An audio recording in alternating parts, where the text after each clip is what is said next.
सरकार ने पश्चिम बंगाल के कोलकाता में हुई घटना से सबक लिया है। एमपी सरकार अब प्रदेश के अस्पतालों के प्रत्येक कर्मचारियों का पुलिस वेरिफिकेशन करवाएगी। गार्ड, सफाई कर्मियों, कर्मचारियों का पुलिस वेरिफिकेशन होगा। इस संबंध में अस्पतालों से जानकारी मांगी गई है। हॉस्पिटलों से निकटतम पुलिस थाने में संपर्क कर व्यवस्था बनाने में सहयोग करने की बात कही है। एमपी के डॉक्टर मोहन यादव की सरकार ने सभी अस्पतालों के कर्मचारियों का पुलिस वेरिफिकेशन कराने के निर्देश दिए हैं। गार्ड, सफाई कर्मी सहित अस्पताल में कार्यरत हर एक कर्मचारी की जानकारी ली जाएगी। इस वेरिफिकेशन के जरिए पुलिस कर्मचारियों की प्रवृत्ति जानने की कोशिश कर रही है। इस संबंध में सभी जिलों के एसपी से 10 बिंदुओं पर जानकारी मांगी गई है। प्रदेश के सभी अस्पतालों के अधीक्षकों को निर्देश दिए हैं कि हॉस्पिटल की सुरक्षा की जानकारी उपलब्ध कराएं। इससे अस्पताल में सुरक्षा व्यवस्था पुख्ता हो जाएगी। मध्य प्रदेश के पुलिस महानिदेशक ने सभी जिलों के पुलिस अधीक्षकों से अस्पतालों की सुरक्षा को लेकर रिपोर्ट मांगी है। भोपाल में खासतौर पर अस्पतालों की सुरक्षा को लेकर के पुलिस लगातार सक्रिय है और अगर हम देखेंगे तो यहाँ पे सभी लगभग अस्पतालों में मुख्य तौर पर जहाँ पर बीट हैं, जो बीट प्रभारी हैं, उनको विशेष तौर पर निर्देशित किया गया है और जो बड़े हॉस्पिटल्स हैं वहाँ पे पुलिस चौकियाँ भी स्थापित की गई हैं। जैसे कि एम्स है, एम्स में वहाँ पर पुलिस चौकी है।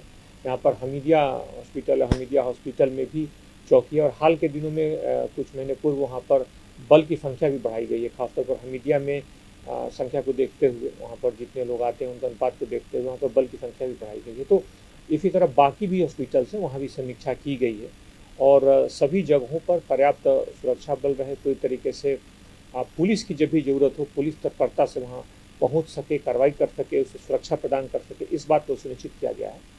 और मुझे लगता है कि अधिकांश जगहों पर, अधिकांश शहरों में यही यहाँ पर 2-3 चीज़ें हैं। एक तो सीसीटीवी खासतौर पर उन जगहों पर रहें।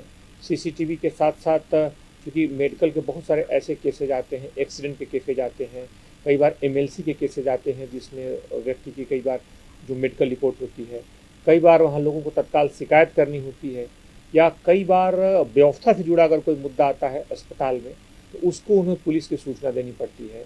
कई बार परिवार में जिनके साथ घटना होती है उनके सगे संबंधी कई बार आक्रामक हो जाते हैं। तो इस तरह व्यवस्था को बेहतर बनाए रखने के लिए, बेहतर सुचारू रूप से व्यवस्था चलती रहे, इस तरह की चौकियों की ज़रूरत पड़ती है। इसलिए पुलिस की इन जगहों पे जो बड़े हॉस्पिटल्स हैं वहाँ पूर्व से ही बड़ी चौकियाँ तैनात हैं, चौकियाँ मौजूद हैं और उन चौकियों पर हाल में बल की संख्या बढ़ाई गई, उन्हें ज़्यादा सुदृढ़ किया गया है।